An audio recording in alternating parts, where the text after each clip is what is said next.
का सवाल है, इसका जवाब अनित थापा जी को देना है। लेकिन 2-3 विषय मैं आपके सामने रखना चाहता हूं। 2019 और 20 में करसंग एसडीओ इसका जो है, जहां तक मुझे पता है, मेरे संज्ञान में विषय आया था और उसकी जांच चल रही थी। उस जांच का क्या हुआ, ये जो है करसंग और दार्जिलिंग के प्रशासन को उजागर करना है, क्योंकि उन्होंने सामने अभी तक उसके बारे में कोई तथ्य नहीं रखे। और जहां तक उनकी नागरिकता सही है या फर्जी है, ये पश्चिम बंगाल की सरकार को जांच करना होगा, यहाँ की पुलिस को जांच करना होगा और सत्य जनता के सामने रखना होगा। तीसरी बात, अनित थापा जी का स्टेटमेंट मैंने देखा, क्योंकि इस तरह के आरोप कई लोगों के ऊपर में लगे हैं। अगर वो ये कह रहे हैं कि ये गलत आरोप है, बेबुनियाद है, तो मैं उनसे ये कहना चाहता हूं, आप सीबीआई को अप्रोच करिए, इसकी सही से जांच हो और सच जो है सब जनता के समक्ष अवश्य आना चाहिए। आज राजीव बंदोपाध्याय सहज मंत्री वेस्ट बंगाल, आज टीएमसी का एक विकेट और गिरा है, मुझे ऐसा अभी आते आते पता लगा। देखिए, मैं आपको बता देता हूँ, ये मैं सिर्फ राजनीति से जुड़ा हूँ इसलिए नहीं कहता हूँ। आज पश्चिम बंगाल में वो वातावरण नहीं है, ये टीएमसी के लोग भी समझते हैं। आज देखिए, टीएमसी भारतीय जनता पार्टी के नेताओं को बाहरी कहती है। आप मुझे बताइए, ये जो प्रशांत किशोर पीके हैं, ये क्या ईडन गार्डन में पैदा हुए थे?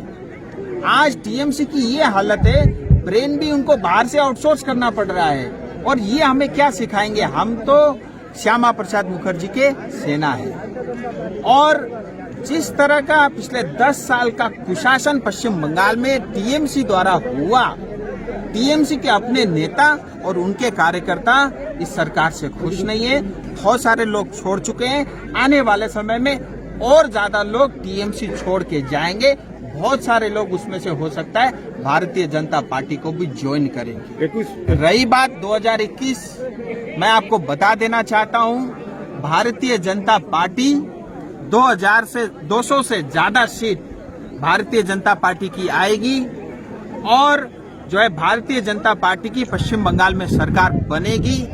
क्योंकि यहाँ की जनता देख चुकी है, दोनों को कंपेयर कर चुकी है, मोदी जी वर्सेस ममता जी। कोविड के समय में जब हमारी जनता मर रही थी, तब जो है मोदी जी ने दिल्ली से उनके लिए चावल भेजा, दाल भेजा, उनके लिए लैब की व्यवस्था की।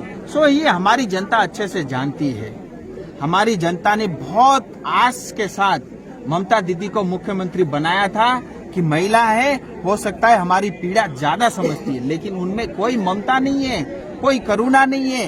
जो सरकार माँ माटी मानुष के नारे से पश्चिम बंगाल में 2011 में आई थी, आज देखिए हमारी माताएं सुरक्षित नहीं है। देश भर में महिलाओं के ऊपर में जो अत्याचार होता है, पश्चिम बंगाल तीसरे नंबर पे है।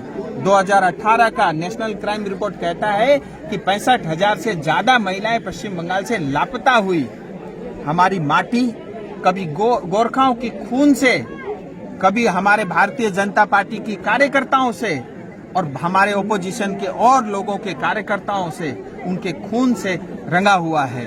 और जहां तक मानुष की बात है, यहाँ की जो पुलिस है, टीएमसी के गुंडे हैं, उनके अन्याय और अत्याचार के कारण वो लाचार है। न माँ सुरक्षित रही, न माटी, न मानुष। दादा 2021 में आप निश्चिंत रहिए, मोदी जी की ही सरकार बनेगी। 21 में अगर आप लोग सत्ता में आइएगा, पानी टैंकी एंड बतासी का जो लैंड स्कीम है, उसके बारे में आप लोग क्या? देखिए, एक तो आप डाउट मत करिए, हमें कोई डाउट नहीं है, हम आएंगे, जरूर आएंगे। और उसका मैंने बहुत सारे वजह भी आपको बताया है। पश्चिम बंगाल की जनता परिवर्तन चाहती है और हमें वो साफ दिखता है। रही बात लैंड माफिया, ये सिर्फ पानी टैंकी की बीमारी नहीं है, फुलबारी डाबग्राम में भी ये बीमारी है, सिलीगुड़ी में भी बीमारी है। ये पश्चिम बंगाल पूरे प्रांत के अंदर में ये समस्या है। इन सब की हम जांच करवाएंगे। जो लोग इसमें लिप्त हैं, उनको पैसे वापस देना पड़ेगा और उनको जेल की हवा खानी पड़ेगी, चाहे कार्यकर्ता हो चाहे नेता। दादा संत हम हिंदू लोग महिलाओं की बहुत आदर करते हैं, सत्कार करते हैं, हम उनको दुर्गा सरस्वती का रूप मानते हैं। लेकिन मैं देख रहा हूँ ये दीदी बार बार आए दिन जो है मतलब इस तरह के आरोप भारतीय जनता पार्टी में लगा रही है।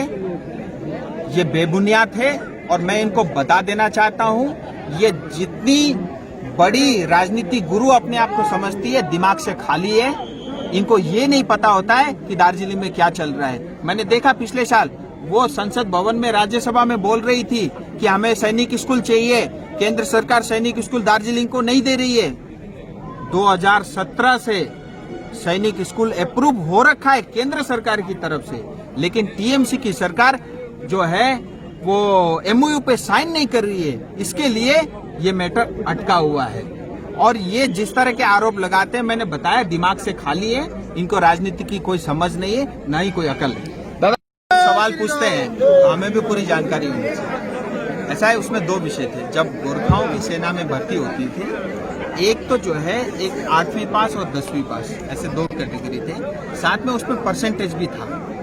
सो हमारे बहुत सारे एक्स आर्मी मैन के लोग, हमारे बहुत सारे एनजीओ ने मुझे अप्रोच किया था। मैंने राजनाथ जी को ये विषय रखा था, उनका मुझे पत्र मिला है कि अब जो है 2020 सितंबर से लेकर के 2023 तक के लिए अब सिर्फ 8वीं पास और 10वीं पास कर दिया है। उसके अंदर में जो परसेंटेज की रिक्वायरमेंट थी, अब वो हटा दिया गया, युवाओं के लिए किया है। जिस तरह से निस्वार्थ भाव से हमारे नेताजी सुभाष चंद्र बोस जी ने देश की सेवा की, उसका सम्मान करते हुए अब जो है आने वाले हर साल 23 जनवरी को पराक्रम दिवस के रूप में मनाया जाएगा। और मुझे लगता है कि ये पश्चिम बंगाल के लिए एक बहुत बड़ी जीत है। और आपके माध्यम से समस्त देशवासियों को इस पराक्रम दिवस की मैं एडवांस में सबको शुभकामनाएं देता हूं। लेकिन राज्य में दादा